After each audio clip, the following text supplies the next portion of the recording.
Ano ang kaya mong gawin para sa iyong mahal sa buhay na pinaslang ng mga aswang? Handa mo kayang ibenta ang iyong sarili sa dilim para lamang mapatay ang pumatay sa kanila? Saksihan natin ang kwento ni Sergio, isang antingerong berdugo, at kung paano niya labanan ang mga aswang. Magandang araw, Karine, at sa mga masugid na tagapakinig ng inyong channel. Isang karangalan na mapaunlakan ng aking kwento ngayong araw, at hindi na ako makapaghintay na maisabuhay muli ninyo ang aking mga alaala sa nakaraan. Bago ang lahat, ay sisimulan ko ang aking kwento kung paano at saan nagsimula ang lahat.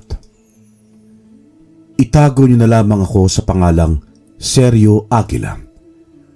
Taong 1967. Sa edad na 13 ay masasabi kong matalas na ang pag-iisip ko dahil sinanay ako ng aking ama na maging matalas sa mga gagawing desisyon sa buhay. Ang baryo namin ay napapaliguran ng matataas na mga puno at malawak na palayan. Kaya ang ikinabubuhay namin ay ang pagsasaka. Ang bahay ng mga tao sa aming baryo ay gawa sa kawayan at mga kahoy. Masaya ang mga tao sa aming baryo at halos magkakasundo ang lahat. Ngunit nagbago ang lahat ng yun nang minsan ay may dumayo sa aming baryo na lingid sa aming kaalaman na may lahing aswang. Doon nasubukan ang kakayahan ng aking ama na isang antingero na kalabanin silang lahat. Ngunit hindi agad sila napaslang ni Tatay Balas dahil may tangan daw na malakas na bertud ang mga aswang na bagong lipat. Dahil dito ay marami ang nagkakasakit sa aming baryo. Marami ang mga namatay na natatagpuan lang na wala ng mga lamang loob at puso o kaya ay sinisipsip ang kanilang dugo. Labis na nagdala ng takot ang mga pangyayaring yon sa aming baryo at maging sa iba. Kung kaya't ang ilan sa amin ay lumipat na ng lugar. Pero mayroon pa ring natira dahil hindi maiwan ang kanilang hanap buhay at ang kanilang lupa. Dito ay nagdesisyon si Tatay Balas na tapusin na ang pamilyang aswang na lumipat sa aming baryo. Isang gabi noon ay sumugod siya sa bahay ng pamilya ng mga aswang. Napaslang ni Tatay ang asawa at ang isang anak ni Mang Darum. Subalit hindi niya napaslang si Mang Darum at Mang Rodel na kapatid ni Mang Darum dahil sa sobrang lakas ng dalawa. Nasa bahay ako noon nila Tio Erning kasama si Lola Tekla. Malapit lang naman ang bahay nila sa bahay namin kung kaya't minsan ay doon ako natutulog sa kanila. Walang kasama noon si nanay sa bahay kundi siya lang. Hindi namin inaasahan na susugod sa mga sandaling yon si Mang Darum at Mang Rodel sa aming bahay na wala si Tatay. Walang awa nilang pinaslang si nanay na walang kalaban-laban. Narinig na lamang namin ang sigaw niya noong nakaalis na ang dalawang aswang. Naalala ko noon, Karine, na sa batang edad ko'y tumakbo ko ng walang takot patungo sa aming bahay. Kasunod ko si Tio Erning at Lola Tekla. Dala-dala ni Lola Tekla ang buntot ng pagi at si Tio Erning naman ay ang tabak na pinagawa pa niya sa isang magaling na panday. Sa maliliit kong hakbang paakyat na hagdan ay hindi ko napigilan ang umiyak ng malakas. Pagtulak ko sa pintuan ng bahay namin ay naabutan namin si nanay na naliligo sa sarili niyang dugo habang warak ang kanyang tiyan. Naabutan ko pa siyang nag-aagaw buhay. Agad ko siyang hinawakan sa kanyang kamay at ilang beses ko siyang tinawag para hindi siya mawalan ng malay. Hinawakan niya ang kamay ko ng mahigpit saka yun pinisil. Ngumiti siya sa akin at sa nahihirapang sitwasyon ay binigkas niya ang mga salitang, "Mahal kita, anak." Pagkatapos niyang sabihin ang mga katagang yun, ay tuluyan na ngang namaalam sa amin si nanay.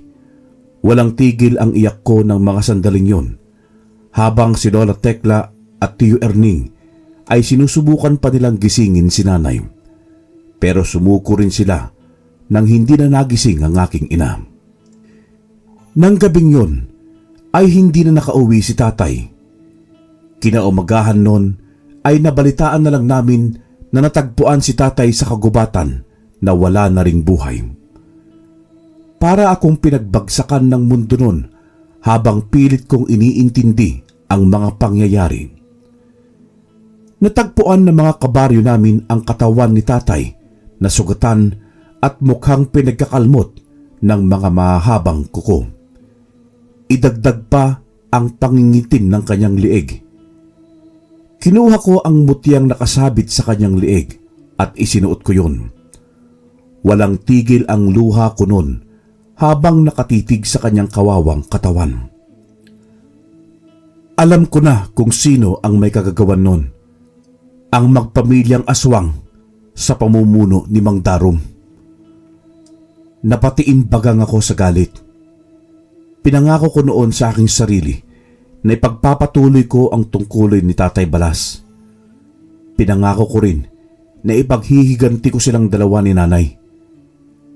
Simula ng araw na yon, ay nanaig sa aking puso na maging isang ganap na antingero. Inilibing sila nanay at tatay pagkatapos ng 4 na araw na paglalamay. Laman pa rin ng usapin sa aming baryo ang nangyari sa kanila.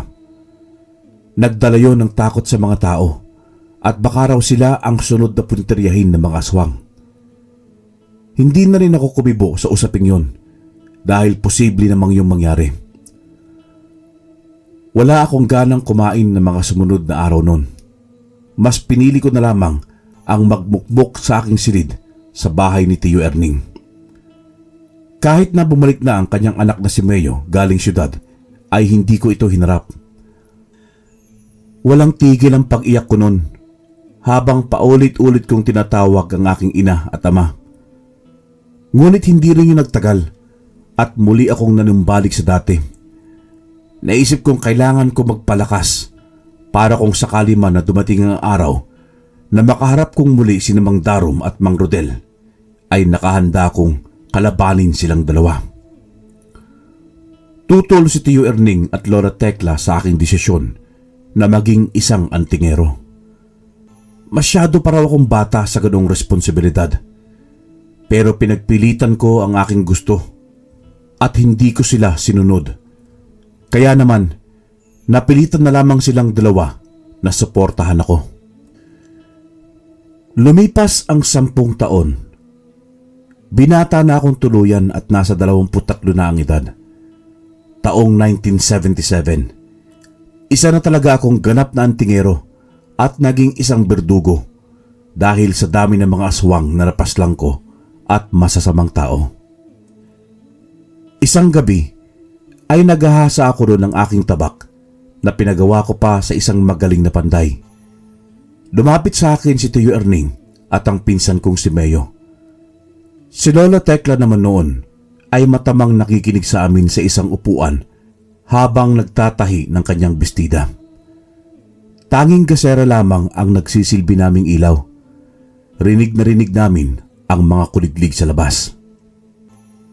Sigurado ka na ba sa desisyon mong yan, seryo? Ilang taon na rin ang lumipas. Baka pwedeng kalimutan mo na ang nangyari noon. Ayaw ka naming mapahamak at ilagay sa kamay mo ang batas. Hayaan mo na ang karma ang gagawa ng paraan para sa mga aswang na yon. Wala akong pakialam kung saan man sila lupalop ng mundo, Tiyo Erning. Hahanapin ko sila. Pinangako ko yan kina nanay at tatay na ipaghihiganti ko sila. Lalo na ngayon na dumarami na naman ang mga masasamang nilalang tulad ng mga aswang na yan.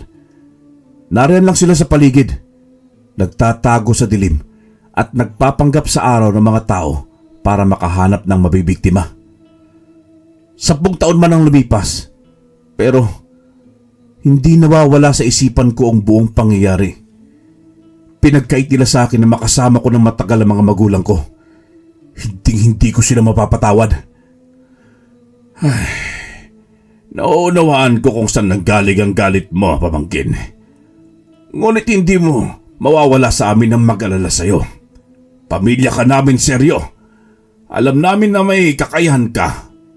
Namutya ng agila. Subalit, hindi natin masisiguro kung ano ang kayang gawin ng mga aswang na yun sa'yo. Lalo na ang katotohanan na napaslang nila ang tatay mo kahit na may tangan pa siyang mutya. Huwag kayong mag-alala, tiyo. Napag-aralan ko na sa 10 taon ng lahat na makakapagtalo sa mga aswang. Hindi ko hayaang papunta sa wala ang lahat ng paghahanda ko para makaharap ko sila balang araw. Tay, hayaan mo na si pinsan. Alam mo naman na ilang taon na niyo ito pinaghahandaan. Isa pa'y, maraming na rin siyang napaslang ng mga aswang na malalakas. Paniguradong magiging sisiw lamang yung si Darma at Rodel oras na makaharap niya ang mga ito. Yun nga ang pinag-aalala ko eh. Masyado kayong kampantig dalawa. Samantalang ako'y kinakabahan. Lalo na ang Lola Tekla ninyo. May sakit na ang matanda at nag-aalala yan sa inyo. Seryo, idagdag pa na. Haalis ka bukas. Pwede ko namang ipagpaliban ng paghahanap ko sa ibang lugar para kay Lola Tekla. Pero hindi rin magtatagal dahil kailangan ko nang hanapin ang 2 aswang na yon. O siya, mukhang buo na talaga ang desisyon mo at hindi na magbabago pa. Basta ang masasabi ko lang sa'yo, mag-iingat ka oras na umalis ka. Maraming mga mata ang nakabantay sa'yo. Alam ko po yun, Chong. Nakandahan naman ako sa mga matang nakabantay. Napatigil ako sa aking paghahasa ng tabak nang maramdaman ko ang pag-iinit ng aking mutya. Napahawak ako rito at parang may ibinubulong ito sa hangin. Ipinikit ko ang aking mga mata at pinakiramdaman ang buong paligid. Naglaho ang mga boses nila Tio Erning at Mayo sa aking pandinig at napalitan yon ng mga ingay ng kuliglig. Sa aking pandinig, sa hindi kalayuan ay narinig ko ang mga mahihinang kaluskos. Napamulat ako ng aking mga mata nang makilala ang enerhiya ng aswang sa hindi kalayuan. Tumayo ako mula sa aking pagkakaupo at kinuha ko ang aking tabak at isinukbit yun sa aking baywang. Tiyo, maganda kayo. May mga aswang sa paligid. Mukhang balak na nila akong paslangin ngayong gabi. Protektahan yung 2 si Lola Tekla. Isarado yung mga pinto at bintana. Maganda kayo ng bawang at saka asin. Maging yung buntot ng pagi huwag niyong ihiwalay sa inyo. Lumaban kayo oras na makapasok ang iba sa kanila. Ano? Sige, ako nang bahala sa lola mo at kay Mayo. Mag-iingat ka, seryo. Tumango ako kay Tio Erning bago ako tuluyang lumabas ng bahay namin. Pagkalabas ko ay sinarado nila ang mga bintana at pinto. Ako naman ay tinalasan ko ang aking mga mata at pinagmasdan ng buong paligid. Sa tulong ng aking mutya ng agila ay taglay ko ang matatalas na tingin tulad ng isang agila. Kung kaya't kitang-kita ko kahit sa malayo ang mga aswang na nagtatago sa mga puno at kakahuyan. Ngumisi ako at mabilis na kumilos patungo sa kanilang direksyon. Ang takbo ko ay parang sa isang lipad ng mabilis na agila. Lumulutang ako sa ere pagkalundag ko ng matayog at bumaba ako sa lupa na nakatayo. Lumabas na kayo sa pinagtataguan ninyo! Kung ako sa inyo, ay huwag na ninyong ituloy ang binabalak nyong gawin. Huwag na rin natin sayangin ang oras! Lumabas ang 4 na aswang mula sa kanilang pinagtataguan at tuluyan nila akong hinarap na 4. May mga mapupula silang mga mata, mga anyo ng malaking maskuladong lalaki. Napakaitim ng kanilang mga balat at mabalahibo ang matipunong katawan, ngunit napakaputi ng kanilang buhok. Ayon sa librong kaalaman na iniwan ni Tatay Balas, ay mga aswang na gabunan ng mga ito na kumakain ng laman ng tao, maging ng laman ng kapwa nila mga aswang. Hindi na ako magtataka kung bakit kayo naparito at mga grupo ninyo. Alam kong nabalitaan ninyo ang pagpaslang ko sa ilan ninyong mga kasamahan. Hindi ko akalain na ang mga aswang na gabunang nagtatago ng ilang siglo ay lalabas sa kanilang mga lungga.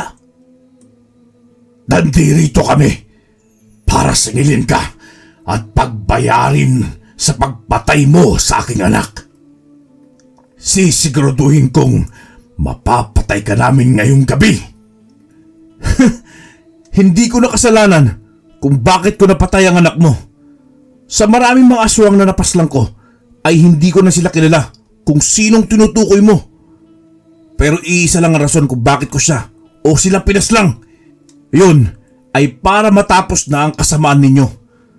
Marami na rin kayong mga napatay na tao, kaya dapat lang ninyong pagbayaran yon. Tumahimik ka! Ang antigerong berdugong katulad mo ay hindi na dapat nabubuhay sa mundong ito. Ikaw ang hadlang sa mga plano namin, kaya dapat ka nang mamatay. Pagkatapos yung sabihin ng aswang na gabunan, ay mabilis silang sumugod patungo sa akin.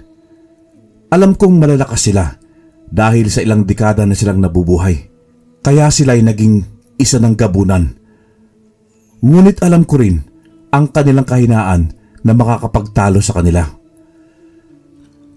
Ang 4 na gabunan ay may mga kasama pa palang 5 mga aswang na karaniwan. Tinignan ko sila isa-isa nang palibutan nila akong siyam. Humalakhak ang mga aswang na gabunan habang nanunubok ang kanilang mga matang nakatingin sa akin. Sumugod ang 2 sa kanila patungo sa akin at agad akong umiwas. Pero hindi ko inaasahan ang malakas na sipa mula sa kanilang kasama.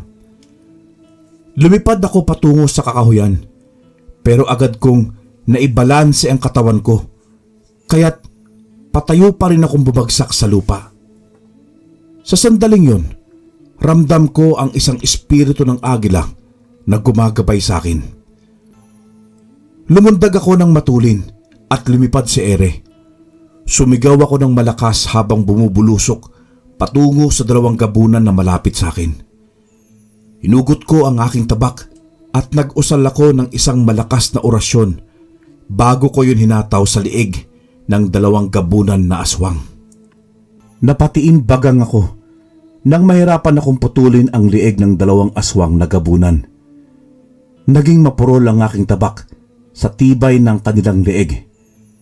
Pero hindi ako sumuko at ibinuhos ko ang aking kalahating lakas para lamang maputol ko ang kanilang leeg. Nang magawa ko yon, ay gumulong ang kanilang ulo sa lupa at bumagsak ang kanilang katawan. Nagsisisigaw ang kanilang mga kasama at galit na sumugod sa akin. May mga inuusal silang orasyon. Nagpakawala sila ng sunod-sunod na sipa at suntok. Sabay-sabay silang 7, ngunit mabilis ko namang naiiwasan ang kanilang atake. Inuuna ko na kaagad ang 2 pang natitira na gabunan at tulad ng 2 nauna ay pinutol ko rin ang kanilang mga ulo.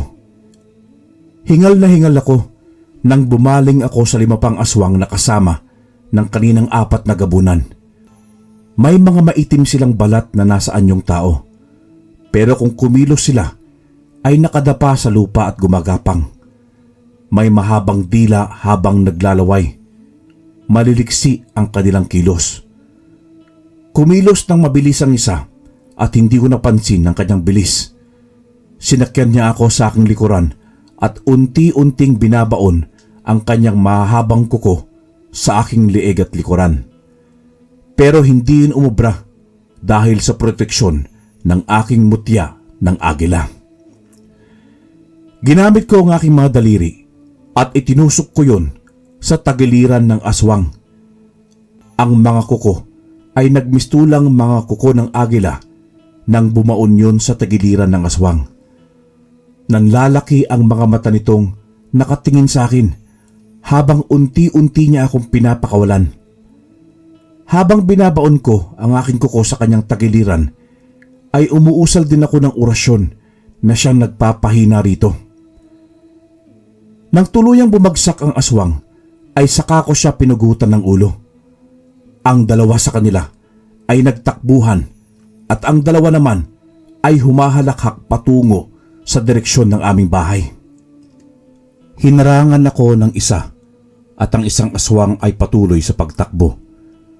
Nakangisi ang aswang na nasa aking unahan habang nakaharap sa akin. Mukhang sinusubukan niya ang pasensya ko, pero hindi na ako naghintay pa sa kanya at mabilis kong tinakbo ang distansyang namagitan sa amin at agad ko siyang pinugutan ng ulo. Nang masiguro kong gumulong ang ulo niya sa lupa, ay hinabol ko ang isang aswang. Habang tumatakbo ito patungo sa aking bahay, ay nagsalita ito. Hindi mo kami mauubos, seryo. Tulad ng iyong ama, ay mapapatay ka rin namin ng aming pinuno. Isa ka rin mahinang tulad niya. Uubusin namin ng pamilya mo hanggang wala na ring matira sa'yo. Paano mo nalaman ang tungkol sa ama ko? Sabihin mo kung sinong pinuno ninyo. Bakit ko pa sasabihin kung alam ko na alam mo kung sinong tinutukoy ko? Walang niya kayo. Sabihin mo sa akin kung nasan si Darom. Siya ba ang pinuno ninyo? Hindi ko sasabihin kung nasan siya. Darating din ang araw na mapapatay ka niya tulad ng iyong ama. Sa galit ko ay lumundag ako at lumipad sa ere. Bumulusok ako ng mabilis patungo sa direksyon nito at agad kong tinabas ang kanyang ulo. Sumirit ang dugo nito mula sa leeg at pinagmasdan ko ang ulo nitong gumulong sa lupa. Habang pinagmamasdan ko ang paggulong ng ulo ng aswang sa lupa, ay bigla na lamang sumigaw si Tio Erning mula sa loob ng bahay.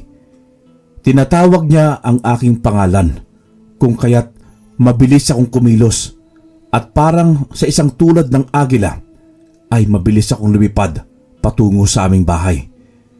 Sinipa ko ang pinto para bumukasyon at naabutan ko si Tio Erning na nasa kandungan niya si Lola Tekla na naliligo sa sariling dugo. Si Darom, narito siya. Narito siya. Siya ang pumatay sa lola mo, seryo. Habulin mo siya! Napamura ako ng malutong nang marinig ko ang sinabi ni Tio Erning. Mabilis akong lumabas ng bahay at tinalasan ko ang aking mga mata sa dilim. Hinanap ko kung nasaan si Darom, pero hindi ko siya makita-kita. Sinuyod ko ang buong kagubatan at umabot na ako sa ibang baryo, ngunit hindi ko na siya nahabol. Bumalik ako sa bahay at agad kong niyakap si Lola Tekla. Tio Erning, anong atraso natin sa aswang na yon at iniisa-isa niya mga mahal ko sa buhay? Marahil ay naghihiganti rin siya sa pagpatay ng tatay mo sa kanyang buong pamilya. Kaya kanya binabalikan hanggat hindi tayo nauubos. Kung ganon, kailangan ninyong umalis, Tiyo. Pagkatapos ng libing ni Lola Tekla, ay umalis na muna kay rito ni Mayo. Paano ka? Hindi ka ba sasama sa amin, seryo? Hindi, Tiyo. Kinakailangan kong tapusin ang kasamaan ni Darom. Hindi rin matatahimik ang loob ko kung hindi ko siya mapapatay. Hahanapin ko siya kahit saan man siya magtago. Tumungo muna kay ni Mayo sa syudad. Pero pinsan, hindi namin kayang iwanan ka mag-isa. Huwag kang mag-alala, pinsan. Kaya kong sarili ko. Susunod ako kapag natapos na ang lahat. Nang gabing yun, ay dinasalan namin si Lola Tekla. Lumabas pa ako ng bahay nun at inisa-isa kong sinunog ang katawan ng mga aswang. Lumipas ang 3 araw, inilibing na rin si Lola Tekla. Sina Tio Sergio naman at Mayo ay tumungo na sa Maynila. Naiwan akong mag-isa, pero agad din akong nag-impake dala ang aking 2 bag na ang laman ay mga kasangkapan at mga patalim sa pakikipaglaban sa mga aswang. Nagdala na rin ako ng ilang mga damit. Balak kong lumipat sa ibang lugar kung saan nabalitaan ko kung saan nagkukuta si Darum at nagpaparami ng kanyang mga lahi. Pagkarating ko sa kabilang bayan, ay sinundo agad ako ng kaibigan kong si Noel. Simula pagkabata ay kaibigan ko na siya. Kaso nga lang, lumipat sila sa kabilang bayan dahil lumalaganap na ang mga aswang noon sa aming baryo. Siya ang nagbalita sa akin na sa kanilang bayan at baryo mismo nakatira si Darum. Habang sakay kami ng tricycle papasok sa kanilang baryo, ay hindi niya maiwasan ang magkwento tungkol kay Darum at sa mga kasamahan nito. Hindi na rin mapalagay ang mga tao sa aming baryo, seryo. Nagsilipatan na nga iba eh. Gusto sana naming lumipat pero mahihirapan naman kami sa pagsimula. Kaya nagdarasal na lang kami tuwing gabi at naglalagay ng mga asin at bawang sa paligid para hindi kami salakayin ng grupo ni Darum. Huwag kang mag-alala pare. Nandito ako. Lumipat ako dito sa baryo ninyo para harapin si Darum. Malaking atraso niya sa akin at sa pagkakataong ito, sisiguraduhin ko mapapatay ko na siya. Umaasa kami sa iyo pare. Sana sa pagkakataong ito, patapos na talagang kasama ni Darum. Lalo ng kanyang kapatid na si Rodel na nag-aasik ng lagim. Hindi na sila natatakot sa mga tao. Para silang pinakawalan sa hawla pagkatapos ng ilang taong pagkakakulong. Gagawin ko makakaya ko para matapos na ang kanilang kasamaan. Alam mo ba kung saan sila nagkukuta? Oo pare. Alam nga halos ng mga nasa baryo. Ngunit walang nagtatangkang tumungo sa kanilang kinaroroonan dahil sa takot. Baka mamaya bigla na lamang silang napain at gawing hapunan. Kung ganon, ituro mo lang sa akin ang direksyon. Ako nang bahalang hahanap sa kanila. Tumango sa akin si Noel bilang pagsang-ayon sa aking sinabi. Nang makarating kami sa aming baryo, ay tinalasan ko agad ang aking paningin at pakiramdam. Wala naman akong kakaibang napansin nang makababa kami sa barangay nila Noel. Ngunit nang patungo na kaming dalawa sa kanilang baryo, ay nakaramdam agad ako ng isang malakas na enerhiyang nagmumula sa kabilang bundok. Tinanong ko si Noel kung doon nagkukuta sila Darum at ang sinagot naman niya sa akin ay oo. Napangisi ako. Hindi lang sa kabilang bundok nagmumula ang itim na enerhiya ng mga aswang, kundi maging sa baryo nila Noel ay may mga aswang na nagpapanggap na tao. Noel, mag-iingat kayo sa mga kabaryo ninyo. Hindi lahat ng mga nandirito ay tao. Ang iba sa kanila ay mga aswang. Mukhang nayanggaw na sila ni Darum. Mag-iingat kayo sa mga pagkain binibigay nila. Pigaan nyo ng kalamansi nang makasiguro kayo sa pagkain kinakain ninyo. Mas mabuti nang mag-iingat kayo. Kung ganon, may mga aswang na halos ang sa baryong ito? Hindi pa tuluyan pare. Ngunit mangyayari yon kung hindi ko agad mapapatay si Darum. Nakakilabot naman. Nakakatakot na ang panahon ngayon. Hindi na ligtas ang lumabas tuwing gabi at maging ang mga pagkain. Naku! Lakasan mo ang loob mo pare Noel. Magdasal kayo. Pinatuloy ako ni Noel sa kanilang tahanan. Binati ko naman ang kanyang mga magulang at bakas sa kanilang mukha ang pag-asa at ang ginhawa nang makita nila ako. Doon sana nila ako patutuloyin sa kanilang tahanan, ngunit tumanggi ako. Ayaw ko silang madamay kung sakali mang maisip ni Darum ang sumalakay sa akin. Mas mabuti nang walang alam ang aswang na yon sa pagparito ko at kilala ko sila Noel. Kaya naman, tumuloy ako sa kanilang kamalig na malayo sa kanilang bahay. Kompleto naman doon, may mga lutuan at pagkaing nakaimbak.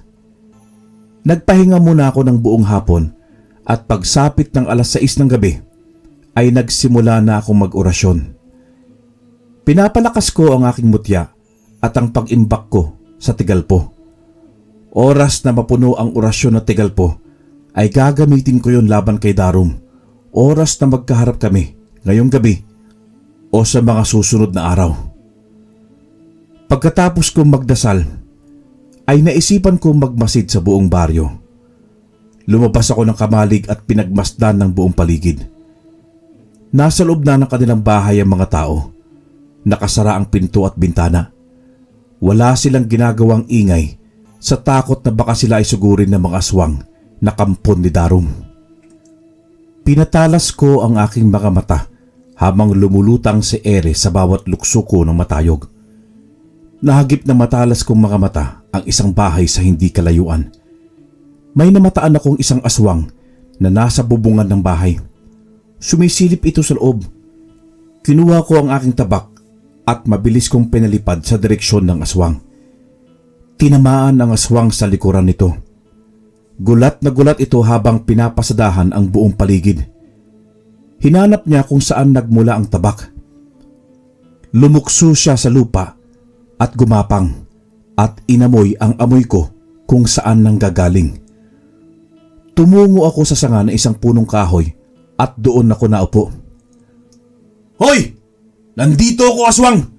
Ako bang hinahanap mo?" Tumingala ito sa akin at nagalit nang makita ko. Umalulong ito ng pagkalakas-lakas na para bang tinatawag ang kanyang mga kasamahan. Pero hindi ko yun hinayaan na mangyari. Oras na makarating yun sa mga kasamahan niya ay paniguradong mapapahamak ang buong baryo. Kaya lumukso ako mula sa sanga na kinilalagyan ko at mabilis kong itinarak ang punyal sa ulo ng aswang. Hinugot ko mula sa kanyang katawan ang tabak na tumarak sa pagkakahagis ko kanina at walang pagdadalawang isip na pinutol ko ang kanyang ulo. Ngumisi ako nang makitang wala na itong buhay. Umayos ako ng tayo at pinagmasdan ang buong paligid. Sa mga sandaling yon ay wala pa akong napapansin na kakaiba.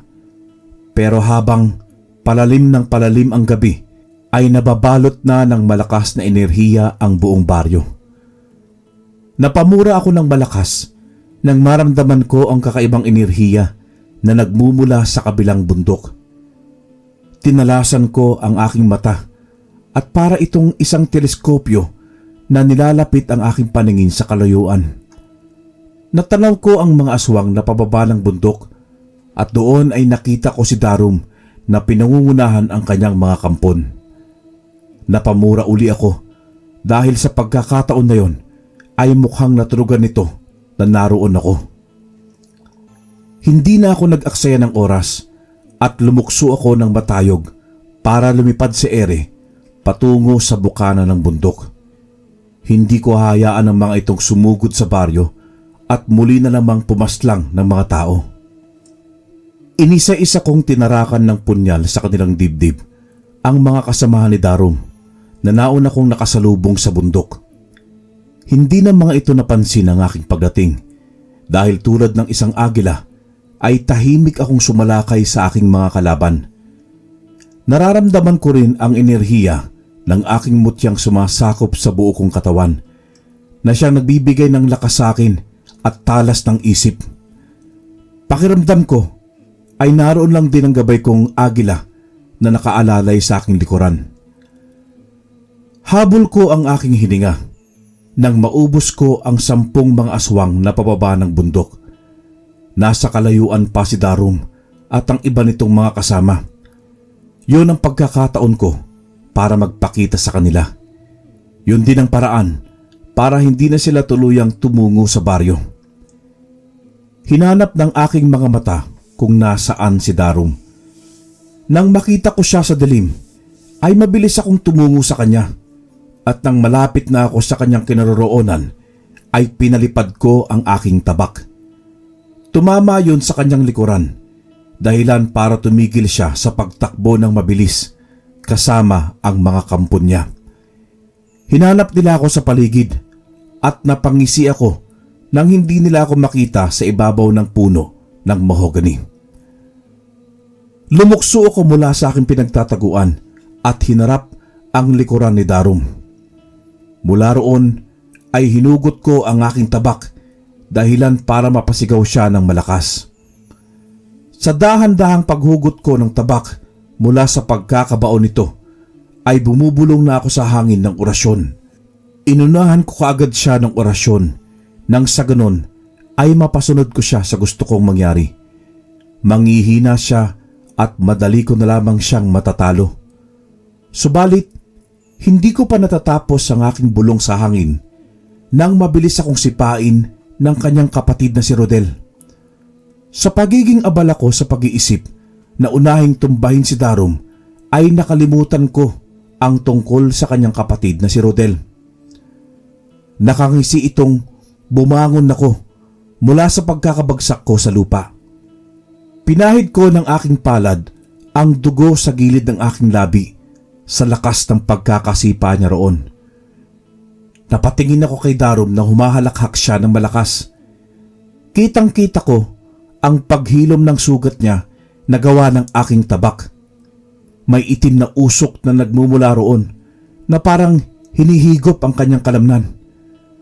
Kung hindi ako nagkakamali, sa aking pagkakaalala mula sa pagkabasa sa librong kaalaman ni tatay ay isa yung itim na mahika. Nang lumingon sa akin si Darom ay nanlilisik ang mga mata niyang mapupula habang nakatingin sa akin. Hindi mo ko mapapatay, Sirio. Tulad ng iyong ama, ay sisiguraduhin ko rin na mamamatay ka ngayong gabi. Wala kayong laban sa aking lakas. Pagbabayaran ninyo ang pagpatay sa aking pamilya. At ikaw na lang ang natira. Kaya ikaw ang pahihirapan ko bago kita paslangin. Isang pagkakamali ang ginawa mong desisyon, Seryo. Hindi mo na sana pinili ang maging isang antingero. Pinili mo na lang sana ang maging normal. Tapos ano? Hayaan kong maghari kayong mga aswang sa mundo? Hindi ko hayaan na mangyari yon. Hindi ko hayaan na mapunta sa walang pagkamatay ng aking ama na labanan ka. At kung sino man na mamamatay sa ating dalawa, sisiguraduhin kong ikaw yun! Walang laban ang mutya ng agila mo sa akin, Seryo. Alam kong batid mo na sa mga sandaling ito. Taglay ko ang itim na bertud at ang itim na mahika. Kakampi ko na ang mga demonyo. Hindi lang ako aswang kundi isa na ring demonyo. Hindi mo ko mapapatumpa. Anong laban ng mutya mo sa isang tulad kong kampon ng kadiliman? Wala akong pakialam kung tawagin mo pa ang lahat ng demonyo sa mundo para tulungan ka. Kahit kailan, hindi nagtagumpay ang kasamaan sa kabutihan. Yan ang akala mo, Seryo. Isang kabaliwan ng paniniwala mong yan. Isa kang malaking tanga na antingerong nagpapaniwala na ang kabutihan pa rin ang mananalo. Kung kabutihan nga, bakit nananalo pa ang kasamaan sa mundo? Hangal! Kumuyom ang kamao ko dahil sa sinabing yon ni Darom. Alam kong may punto siya sa mga sandaling yon.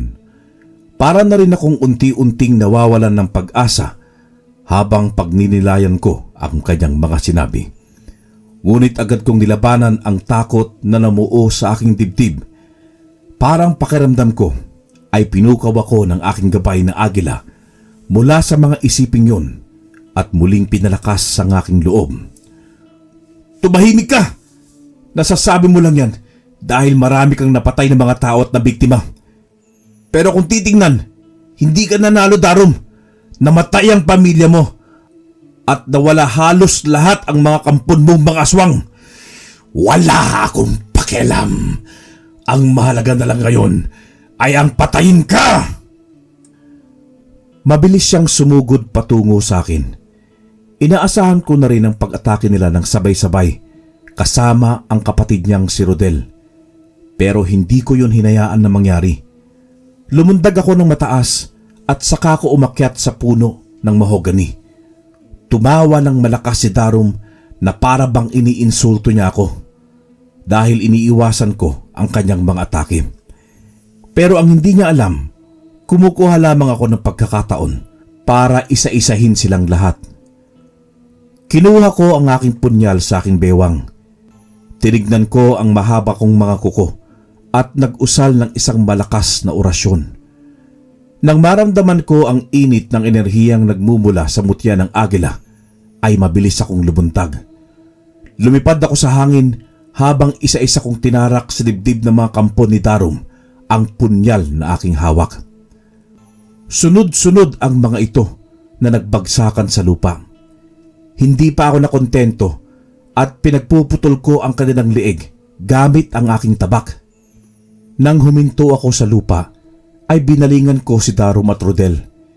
Kitang-kita sa mga mata nila ang gulat. Napaatras din ang ilang mga kampo niya na parabang takot na papaslang ko rin sa mga sandaling yon. Sinanyasan ni Darum ang mga kampo niya na sugurin ako. Hindi nagdalawang isip ang mga ito na sumugod. Pinagtulungan nila akong sipain sa kasuntukin. Iniiwasan ko ang atake nila. Subalit, may pagkakataon na hindi ko naiwasan kung kaya't napapatumba ako at tumitilapon sa kakahuyan. Pero agad din naman akong tumatayo at muling lumalaban. Noon ay napansin ko si Darum habang abala ako sa pakikipaglaban na lumuhod siya at itinaas ang dalawa niyang kamay sa ere. Kung hindi ako nagkakamali, ay gumagawa sila ng kanyang kapatid ng isang masamang orasyon. Makaraan ng ilang sandali, ay nakaramdam ako ng pananakit sa aking tiyan. Umakyat yon hanggang sa aking ulo. Napasinghap ako nang maramdaman ko ang pagbagal ng tibok ng aking puso. Napaluhod ako nang manghina ang aking mga tuhod. Hindi ko man lang maigalaw ang aking mga kamay kahit na anong pilit kong paggalaw roon. Maski ang aking mga paa ay hindi ko rin maikilos. Ang buo kong katawan ay tila na manhid. Hindi ko akalain na gagamitan ako ni Darum ng itim na orasyon na siyang makapangyarihan. Noon ay napatunayan ko na talagang isinanla niya ang kanyang kaluluwa sa demonyo para lamang makamtan ang ganoong kakayahan. Humugot ako ng hininga. Kahit na nanginginig at namamanhid ang aking buong mukha at panga, ay pinilit kong umusal ng orasyon para gisingin ang aking mutya at palakasin yon.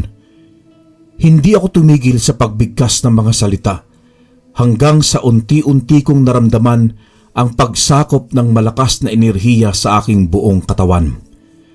Pakiramdam ko, ibinuka na ng agila ang kanyang malalaki at malalakas na pakpak at ang kanyang matutulis na mga kuko.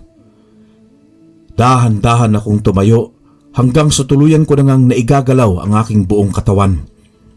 Kita ko ang gulat sa mga mata nila Darum at Rodel, pero hindi sila tumigil sa pagbigkas ng kanilang orasyon. Tinawid ko ang aming distansya at mabilis ko silang hinatawan ng aking hawak na tabak. Subalit, agad din naman silang nakaiwas na dalawa. Sinundan ko sila, ngunit agad din akong hinarangan ng kanilang mga kampon. Inisa-isa kong pinagtataga ang mga ito. Wala akong itinira kahit na isa sa kanila. Ngayon ay nakikita ko na ang ama mo sa'yo, Seryo. Ganyan na ganyan din siya na magalit sa akin noon nung hindi niya ako matalo-talo. Hanggang dyan lang ang kakayahan niya nang patayin ko siya. Magkapareho man ang anyo namin at kapangyarihan, pero hindi pareho ang kapalaran naming dalawa. Namatay si tatay na may dangal at nailigtas niya ang mga tao mula sa inyong mga aswang. Ako naman ay mananalo na may dangal na nailigtas ko ang mga tao sa baryong ito.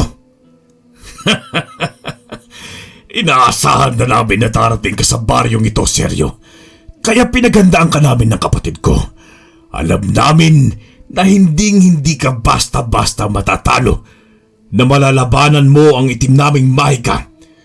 Pero nasisiguro namin na hindi mo malalabanan ang nilalang na hindi makayanan ng mutya mo. Anong ibig mo sabihin? Titigan mo kaming mabuti, Seryo. Tingnan mo kami kung paano kami maging isang ganap na aswang na halimaw. Masyado na kayong nilamon ng kasamaan, Darum. Isang pagkakamali ang magpasakop kayo sa kasamaan na hindi nyo kakayaning labanan. Isang malutong na tawa ang ibinigay sa akin ni Darum at Rodel. Unti-unti silang lumutang sa ere habang nakapatong sa isang makapal na itim na usok. May binibigkas silang Latin na salita na hindi ko nalubos na maunawaan sa mga sandaling yon. Ngunit hindi ko na hinintay pa na masakop sila ng kasamaan, kung kaya't sinubukan ko silang lapitan para tagain nang ibalibag ako sa kakahuyan ng isang malakas na enerhiya. Bumagsak ako sa lupa at napangiwi sa pagkakatama ng aking lukuran sa isang kahoy. Tumayo ako at pinagmasdan ko ang katawan nila Darum at Rodel na nakatayo sa ere habang nilalamon sila ng itim na usok. Isinuko na nilang tuluyan ang kanilang kaluluwa sa demonyo para magkaroon ng wagas na kapangyarihan. Ngunit hindi nila batid na pagkatapos nun ay mamamatay silang dalawa at susunugin ang kanilang katawan at kaluluwa sa impyerno. Kinuha ko ang aking tabak at umukit ng isang malaking bilog sa lupa. Gumuhit ako ng ilang simbolo roon na nabasa ko sa librong kaalaman ni tatay. Nang matapos ko ang 5 simbolo sa bawat sulok ng bilog na ginawa ko, ay agad akong lumuhod doon sa gitna. Pinagsiklop ko ang aking 2 palad para dumikit at ipinikit ko ang aking mga mata para damhin ang dasal na aking ibibigkas. Pagbigkas ko sa panimulang panalangin ay muli kong binuksan ang aking 2 palad at ipinaloob doon ang mutya ng agila. Nang masiguro kong nasa gitna na ng palad ko ang mutya ng agila, ay muli kong ipinikit ang aking mga mata. Nanalangin ako ng isang malakas na orasyon na siyang malakas sa lahat. Ginagamit ito ng isang matandang albularyo at antingero na siyang maalam sa lahat. At masaya akong natutunan ko ito dahil sa librong iniwan sa akin ni tatay. Binigkas ko ng mabilis ang mga salita at mga panalangin. Sa bawat bigkas ko ay para bang naipon ang enerhiya noon sa aking mutya na sobrang init nito sa aking palad. Pero kahit pakiramdam ko ay nasunog na ang aking balat, ay wala akong pakialam. Hindi ko pa rin binibitawan ang mutya ng agila hanggang hindi yun napupuno ng enerhiya. Makaraan ang ilang sandali ay naramdaman ko ang malakas na itim na kapangyarihan mula kina Darum at Rodel. Naririnig ko rin ang mahihina at galit nilang ungol na tinatawag ako. Sinubukan nila akong lapitan ngunit hindi sila makalapit sa akin. Para silang itinutulak ng enerhiyang nakapalibot sa aking katawan. Noong maramdaman kong puno na ng enerhiya ang aking mutya, ay tubayo ako at tinignan sina Rodel at Darum. Sa mga sandaling yun ay hindi ko na sila makilala pa. Napakapangit ng kanilang mukha. Para silang asong nauulol habang naglalaway. May sungay na 2 sa kanilang noo habang ang kamay nila ay may matutulis at mahahabang kuko. Mabilis silang kumilos at hindi ko napansin na nakalapit sa akin. Pero kahit anong lapit ang kanilang gawin, ay hindi nila ako masasaktan. Anong ginawa mo? Anong klase ng orasyon na ginamit mo para hindi ka namin masaktan? Sinabi ko na sa inyo kanina pa, ginawa niyo lang ng mga tanga ang sarili niyong 2. Ibinenta niyo ang kaluluwa niyo sa demonyo. Ngayon, dahil sa ginawa ninyo, ay hindi talaga kayo makakalapit sa akin. Malakas ang pananampalataya ko sa Diyos at ang ginawa kong dasal kanina ay humingi ako sa Kanya ng tulong para matalo ko kayo. Lumapit ako sa kanilang 2 at ibinaon ko ang aking punyal sa dibdib ni Darum. Habang binabaon ko ng unti-unti ang punyal, ay umuusal ako ng dasal. Humiyaw sa sakit si Darum. Nagpumiglas siya, pero hindi ko siya hinayaan na makaalis mula sa pagkakabaon ko ng punyal. Mas nilakasan at binilisan ko pa ang aking dasal hanggang sa unti-unti ay nanlaki ang mga mata ni Darum. Para siyang nauubusan ng hininga. Nanginig ang buo niyang katawan. Nangisay na para bang nag-aagaw buhay. Sinubukan niya pa akong sakalin, ngunit hindi niya ako mahawakan sa init na lumalabas sa aking katawan. Ilang sandali pa'y dilat ang mga mata ni Darum na bumagsak sa lupa. Wala na siyang buhay. Pinulot ko ang aking tabak at walang emosyon na pinutol ang kanyang ulo. Pagkatapos ko yung gawin, ay binalingan ko si Rodel na noon ay galit na galit. Sinugod niya ako ngunit agad akong nakaiwas sa kanyang atake. Muli siyang sumugod sa akin at noon ay hindi na ako umiwas. Natigil sa ere ang kanyang kamay na akmasanang sasaksak sa akin. Napasigaw siya nang hawakan ko siya sa kanyang pulso. Nagpumiglas siya dahil para siyang nasusunog dahil sa init na nagmumula sa aking palad. Wala na akong hinintay na sandali at ibinaon ko rin ang punyal sa kanyang dibdib. Gaya ng ginawa ko kay Darum ay ganon din ang ginawa ko kay Rodel. Nang bumagsak siya sa lupa ay agad ko rin siyang pinugutan ng ulo. Kumuha ako ng posporo at sumindi ng apoy para sunugin ang kanilang bangkay. Sa mga sandaling yun, ay ramdam ko ang pangihina ng aking katawan. Masyado kong nagamit ang aking normal na lakas habang umuusal ng dasal, kung kaya't medyo nahilo ako pagkatapos ng laban. Nang matapos kong masunog ang bangkay ng mga aswang na aking napaslang, ay sinubukan kong umuwi sa Kamalig. Ngunit hindi pa ako nakakarating ay bigla na lamang nandilim ang aking paningin at nawalan ng malay. Nagising na lamang ako kinabukasan dahil sa ingay sa paligid. Dahan-dahan kong minulat ang aking mga mata sa liwanag ng araw na sumalubong sa akin. Tinignan ko ang aking katawan at pinakiramdaman ang aking sarili. Ngunit wala namang masamang nangyari sa katawan ko o maging sa loob ko. Bumuntong hininga ako sa kanapahilamos sa aking mukha. Nang pagmasdan ko ang aking kinaroroonan ay napagtanto kong nasa bahay ako nila Noel. Mabilis akong bumangon mula sa katre at lumabas ng silid.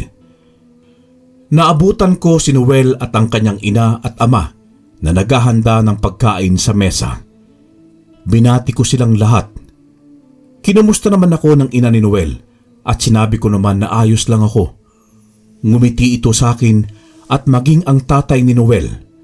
Pagkatapos nun ay pinaghanda na nila ako at mag-uumagahan na raw. Si Noel naman ay lumapit sa akin at hinila ako pabalik sa silid na pinanggalingan ko. Agad niyang sinara ang pinto at hinarap ako. Kumusta ang pakiramdam mo, pare? Wala bang masakit sa'yo? Wala naman, pare. Ayos lang ang pakiramdam ko. Magaan. Pakiwari ko malakas pa nga ako . Oo nga pala. Paano ako napunta rito? Ang pagkakaalala ko nawalan ako ng malay kagabi sa gubat. Nakita kita kaninang umaga. Maaga kasi ako nagising . Tumungo ako sa Kamalig at nakita kong wala ka roon. Kaya hinanap kita. Nakita na lang kita sa gubat na nakahandusay. Natutulog. Akala ko nga namatay ka na . Napahinga ako ng malalim nung narinig kong humihilig ka. Pambihira ka talaga. Ano bang nangyari? Ano? Nakaharap mo ba si Darum? Wala na kayong dapat na ipag-alala pa, pare. Ligtas ng baryong ito mula sa kanya. Pero hindi kayo dapat maging kampante. Nandyan pa ang ilan sa mga kampon niya na umaaligid sa paligid. Kailangan pa natin mag-iingat. Ngunit ang mahalaga, wala na ang kanilang pinuno. Maraming salamat talaga, pare . Kung hindi dahil sa'yo, hindi magkakaroon ng kapayapaan ang baryong ito. Walang anuman, pare. Sa ngayon, kailangan ko muna magpahinga. May kailangan din ako puntahan . Masaya ako dahil nabigyan ko rin sa wakas ng hustisya ang mga magulang ko. Masaya rin ako sa'yo, pare. O siya, bago ka tumungo sa pupuntahan mo, mag-almusal na muna tayo. Baka nainip na rin si nanay sa paghihintay sa atin eh. Napangiti na lamang ako sa sinabing yon ni Noel. Sabay nga kaming lumabas ng silid at kumain ng almusal. Pagkatapos nun, ay namaalam na rin ako sa kanya at sa kanyang mga magulang. Nabanggit ko rin sa kanila na lilipat na akong tuluyan sa kanilang baryo dahil kinakailangan ko pa silang protektahan laban sa mga kampun pa ni Darum. Pero ang mahalaga sa akin na mga sandaling yun ay wala na ang mga aswang na siyang kinakatakutan ng lahat. Pagkagaling ko sa baryo nila Noel, ay tumungo ako sa aming bayan. Pumunta ako sa sementeryo kung saan nilibing sila nanay, tatay at lola Tekla. Dala-dala ko ang bulaklak at kandila na binili ko. Pagkarating ko sa kanilang puntod, ay inilagay ko yon sa lagayang naroon. Sinindihan ko ang kandila. Nag-usal muna ako ng dasal bago ko sila kinausap. Sa wakas, Nay, Tay, Lola, nabigyan ko na rin ng hustisyang pagkamatay ninyo. Napatay ko rin si Darum. Ngayon ay mabibigyan na ng kapayapaan ng baryo natin at ang baryo nila Noel. Pero hindi po ibig sabihin nun ay dito na lang magtatapos ang lahat. Alam ko pong marami pang pagsubok na darating at kapahamakan. Ang hiling ko po sa inyo, gabayan niyo sana ako sa lahat ng aking laban. Tulungan niyo ako na matupad ang mga misyon ko na darating na mapagtagumpayan kong tapusin ang aking tungkulin. Nay, Tay, Lola, mahal na mahal ko kayo. Pagkatapos kong kausapin sila, ay muli akong umusal ng dasal para sa kanilang kaluluwa. Nagtagal muna ako roon ng ilang sandali hanggang sa nagpaalam na ako sa kanila. Pagdating ko sa bayan, ay nagrenta ako ng telepono para tawagan ko sila Tiyong Erning sa Manila. Nang sagutin ni Tiyong ang aking tawag, ay ibinalita ko sa kanila ang pangyayari. Gusto sana niyang bumalik sa amin dahil nag-aalala siya sa akin, pero pinigilan ko siya. Sinabi ko sa kanya na mas mabuting kasama niya ang kanyang pamilya. Pinangako ko rin sa kanya na tutungo ako sa Manila sa oras na matapos ko ang lahat kong tapusin sa amin. Walang magawa si Tiyo Erning kundi ang pumayag. Binilinan niya akong mag-iingat at hihintayin niya ako sa aking pagdating doon sa syudad. Noong matapos ko nga ang aking misyon sa aming baryo at kila Noel, ay lumuwas na nga ako ng Manila, Karine. Hanggang sa dito na ako nagkaasawa at tumanda. Hanggang ngayon ay ginagamit ko pa rin ang mutya ng agila sa oras na may nangangailangan ng tulong. Hanggang dito na lamang, Karine. Maraming salamat. Wakas.